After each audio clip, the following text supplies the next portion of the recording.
On va aborder aujourd'hui une dimension du travail d'Edouard Bach qu'à titre personnel je trouve absolument essentielle et qui est très utile à comprendre. C'est le côté philosophie du système de Bach. Bach a essayé de faire comprendre que la guérison et le soin, ce sont deux choses différentes, deux dimensions différentes. On peut essayer de soigner des gens, on peut apporter des soins, on peut aider les gens à trouver des solutions, mais que la guérison, c'est un ordre de décision intérieure complètement autre. La guérison, c'est un choix que je fais de transformation radicale. C'est-à-dire que ce que j'avais l'habitude de faire au préalable et qui a été source de soucis pour moi, je décide de ne plus le vivre comme ça. Alors sur le plan, par exemple, je sais pas, nutritionnel, si je me gave de chocolat ou de matière grasse tous les jours et que j'ai le foie et l'intestin encombrés ou encrassés, je sais bien que je peux prendre tous les médicaments du monde. Si je continue toujours le même régime, même cause, mêmes effets. Et sur le plan émotionnel, c'est la même chose.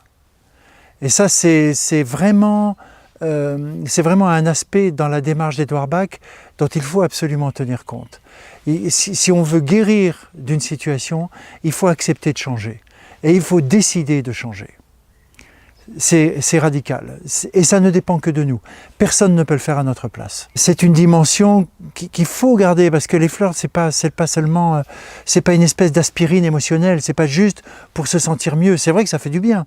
C'est vrai que ça aide beaucoup quand on est encombré par une situation difficile à vivre. Mais pour passer à autre chose, il faut accepter le processus du changement à l'intérieur de soi.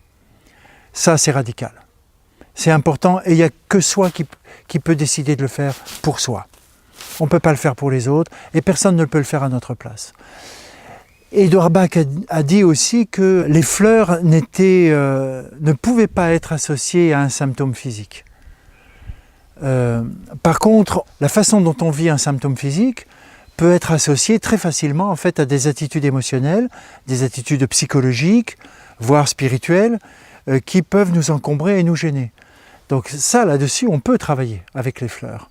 Mais dire que, par exemple, telle ou telle fleur de Bach peut être associée à telle ou telle, entre guillemets, pathologie physique, c'est un abus de langage et c'est, à mon sens, quelque chose d'erroné, quelque chose de trop... c'est pas exactement à sa place. Par contre, là encore, j'insiste là-dessus. Par exemple, j'ai une crise d'allergie, mon boulot, ça va être de faire attention à comment je vis cette crise d'allergie. Et si je me sens désespéré, ou si je me sens en colère, ou si je me sens impatient, ou si je me sens écrasé et submergé par, etc., ou si je me sens dans le chagrin, dans la peine parce que je ne vais pas pouvoir faire ceci ou cela, tout ça sont des attitudes qui sont associées en fait à la pathologie, à la manifestation physique, et là je vais pouvoir faire quelque chose sur cette dimension-là. Donc c'est juste un préambule à la dimension philosophique de Bach, mais c'est quelque chose d'important juste pour ne pas considérer les fleurs uniquement comme une espèce d'adoucisseur émotionnel. Ça va beaucoup plus loin que ça. Voilà, pour aujourd'hui, voilà ce qu'on peut vous dire.